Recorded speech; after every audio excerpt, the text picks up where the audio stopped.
Bientôt la rentrée des classes et évidemment les différents acteurs s'activent pour une rentrée effective.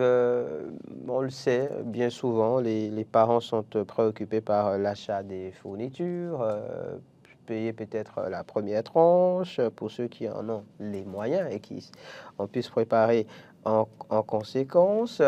On oublie souvent l'aspect santé, mais quand bien même on y pense, ben, il s'agit parfois tout simplement de faire prendre certains médicaments aux enfants afin de renforcer leur on va dire, santé sur le plan physique, avoir beaucoup d'énergie, du tonus.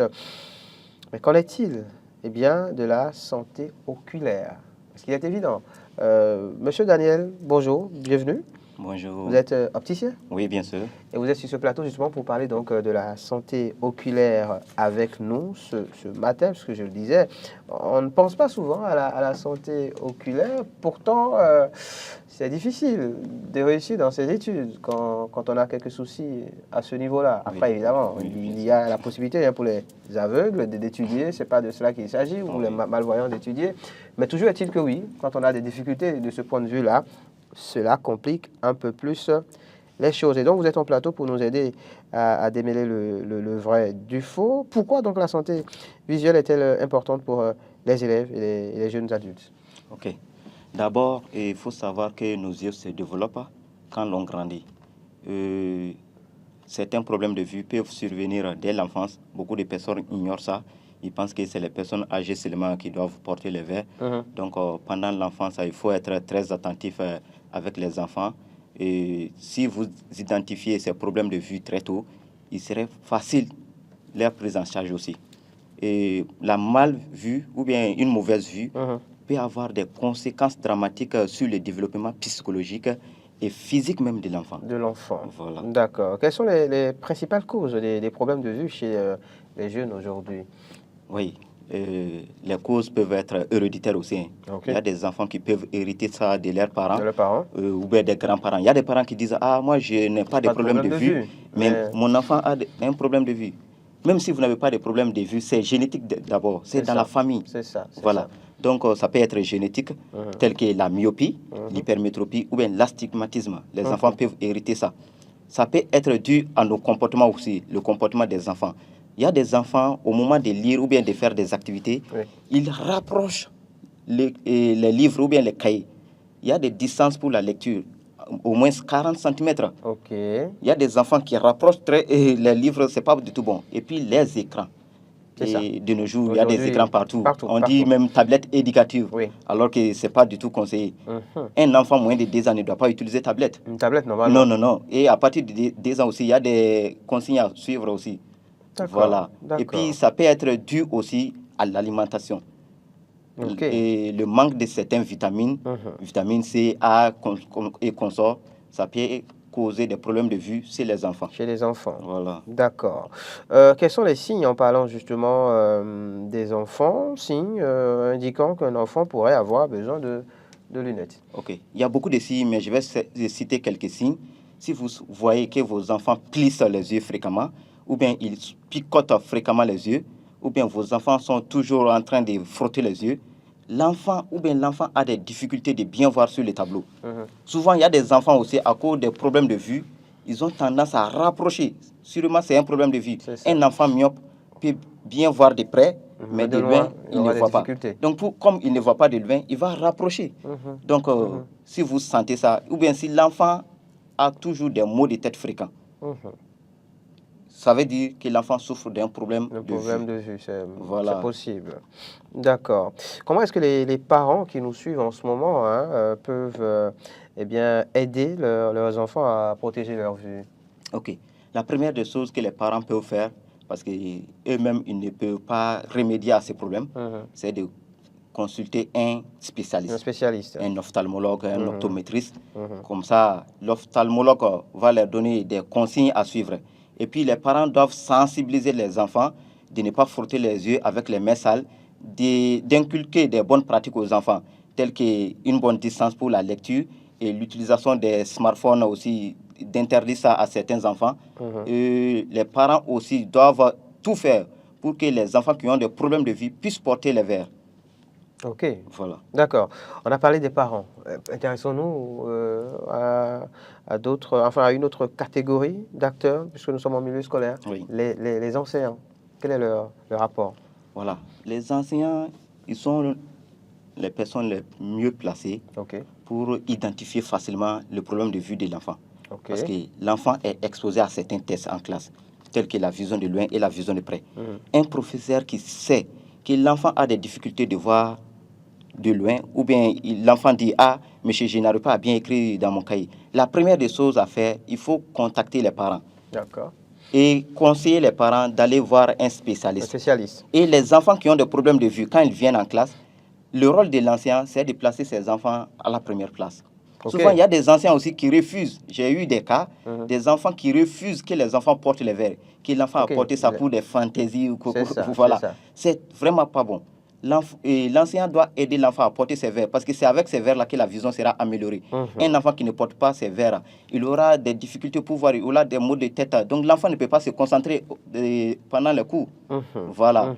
Donc il faut que les enseignants aussi soient, on va dire, ils soient en état d'alerte, hein, Voilà. plus ou moins, qu'ils arrivent à détecter quelques signaux et quand c'est fait, informer les parents Bien pour que sûr. des mesures soient prises. Vous avez parlé justement des examens de vue qu'il faut faire. Pourquoi est-ce qu'il est important justement de faire de manière régulière ces examens de vue? Voilà. Les examens de vue, Mhm. c'est très important parce que plus tôt vous identifiez le problème, la prise en charge sera facile. D'accord. En faisant des tests de vue réguliers, Mhm. vous allez identifier certains problèmes de vue facilement. Et il y a des problèmes de vue, quand c'est identifié à temps, on peut faire les prises en charge facilement, Ok. même leur correction aussi. Mhm. Et tel que la myopie, avant que la myopie ne soit trop élevée, au début, c'est facile de corriger la myopie. D'accord. Est-ce Et qu'on peut préciser ce qu'on entend par myopie pour ceux qui voilà, qui la nous suivent? myopie, ça veut dire quelqu'un qui arrive à bien voir de près, Ok. mais la personne a des difficultés pour voir de loin. À voir de loin. Voilà, la Ok. vision de loin peut être floue. Mhm. Donc, quand c'est identifié à temps, donc c'est facile de corriger ça. Et puis, la vision des enfants évolue. Donc, si c'est identifié à temps, c'est facile de corriger De ça. corriger. Voilà. Et puis, ça peut aussi aider l'enfant à être actif dans la société. Mhm. Un enfant qui n'arrive pas à bien voir, l'enfant aussi va se mettre de côté. Oui. Même l'enfant ne peut pas participer à des À activités. des activités Voilà. ludiques ou même en classe tout simplement. Voilà. Justement, on s'intéresse donc à la rentrée scolaire et à la santé oculaire des enfants notamment. Quels sont les avantages d'une bonne vision pour la réussite scolaire ou d'une bonne vue, si vous le voulez, pour la réussite scolaire? Ok. La première des choses, c'est l'épanouissement même de l'enfant. Mhm. Souvent, il y a des enfants qui ne participent pas aux activités scolaires ou bien extrascolaires Mhm. parce qu'ils ont des Ils ont des problèmes de vue. difficultés pour voir. Mhm. Un enfant qui n'arrive pas à bien voir, il va toujours se mettre de côté.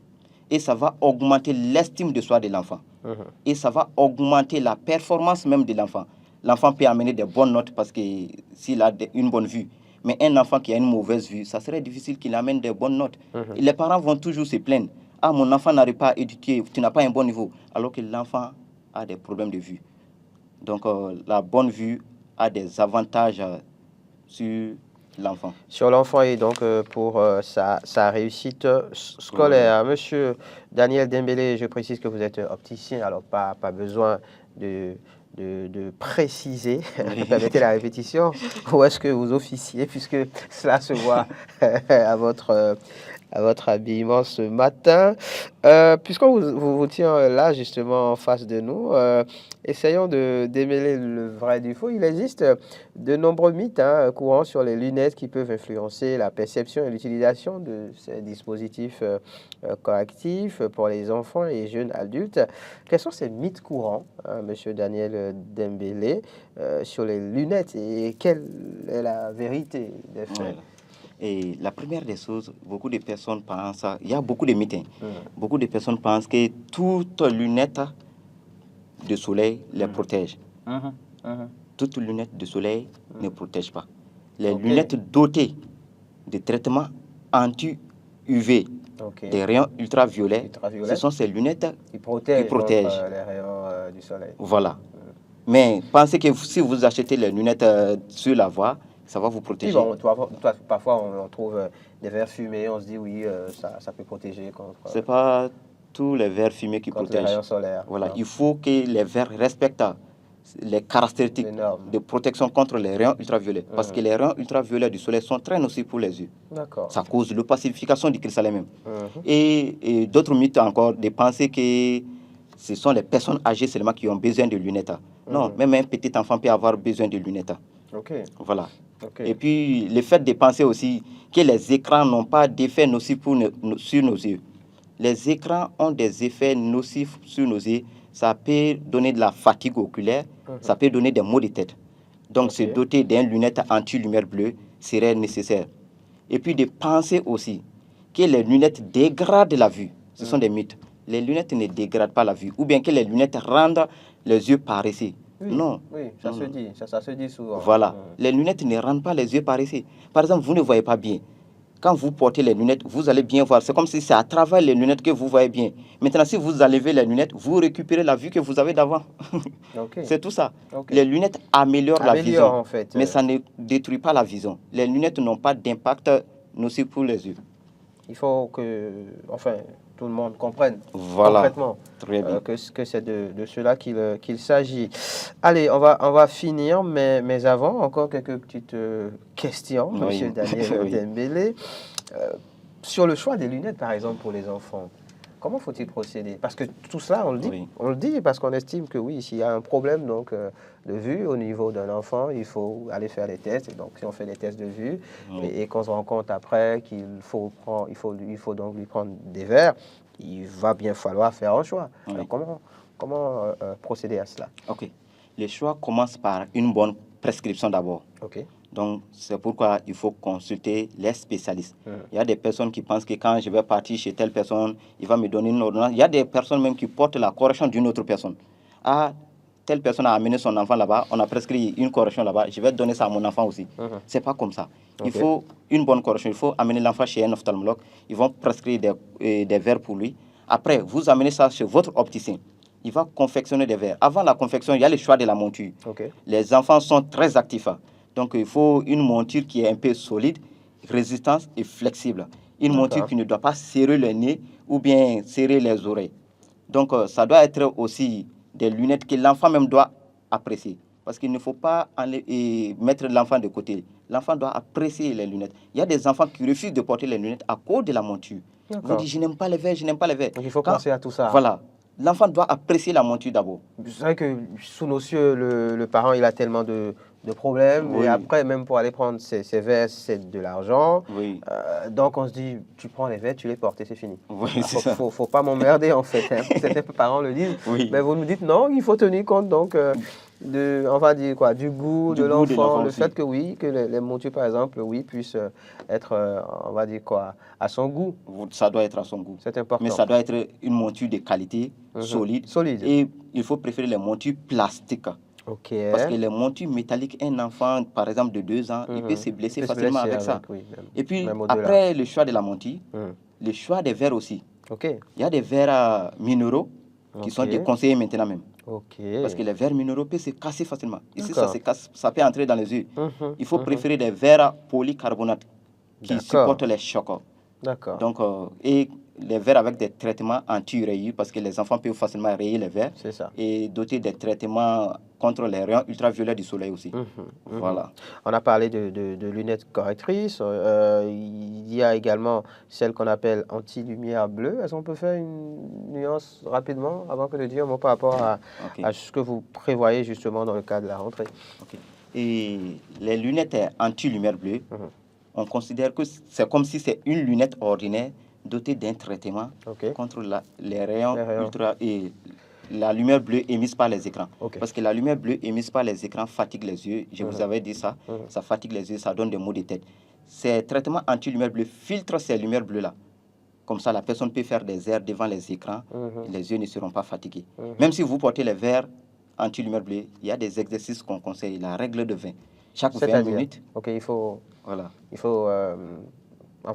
déposer l'écran peut-être. Chaque 20 minutes. Sortir peut-être, aller Non, aller vous faire ne sortez pas. C'est très facile. Chaque 20 minutes, il faut prendre 20 secondes de pause en regardant à une distance de 20 pieds. 20 pieds correspond à 3 mètres. D'accord. Chaque 20 minutes, vous laissez votre écran, vous regardez à une distance de 20 pieds Avant pendant d'y 20 secondes avant d'y retourner. avant d'y retourner. D'accord, d'accord. Ben, on apprend beaucoup de choses hein, Oui. ce matin. Qu'est-ce que vous avez envie de dire pour conclure? Bon, d'abord, ce que je vais dire pour conclure, l'APER est une lunetterie, Mhm, une entreprise panafricaine de lunetterie, mhm. et on veut se placer comme une entreprise socialement responsable. On veut apporter notre pierre À dans la l'édifice. construction de la société aussi. Mhm, Parce qu'on ne peut pas avoir des connaissances et dire que bon, on s'en fout de la société. mhm. L'argent, c'est bon, mais il faut aussi sensibiliser la La population. population. C'est pourquoi nous avons organisé des temps de sensibilisation. Nous allons vers les parents, sensibiliser les parents. Ok. Nous allons vers les professeurs, les élèves aussi. On va les sensibiliser sur les bonnes pratiques à faire et d'identifier les enfants qui ont des problèmes de vue, si possible de les fournir des équipements de correction pour la vue. C'est D'accord. pourquoi cette année, l'APER a adopté un thème, mes yeux, mon super pouvoir pour réussir. D'accord. Et maintenant, la responsabilité revient aux parents d'informer les enseignants sur les enfants qui ont des problèmes de vue pour que les enseignants aussi puissent les placer sur les premières places. Mhm, Voilà. mhm. Merci Je vous en beaucoup. prie. Monsieur Daniel Dembélé, vous êtes opticien donc chez La Paire, ça se voit Oui, oui. à votre t-shirt de ce matin. Avec vous, on parlait donc de la rentrée scolaire. Hein. Allez, les uns les autres se préparent donc dans ce cadre-là. Et il nous a plu de parler de la santé oculaire, préparer donc les enfants à bien démarrer la rentrée scolaire, c'est également s'intéresser à leur santé oculaire, prendre toutes les dispositions qu'il faut afin qu'ils étudient dans de meilleures conditions. Ouais. Et donc, votre campagne Mes yeux, mon super pouvoir pour réussir s'inscrit également dans ce cadre-là.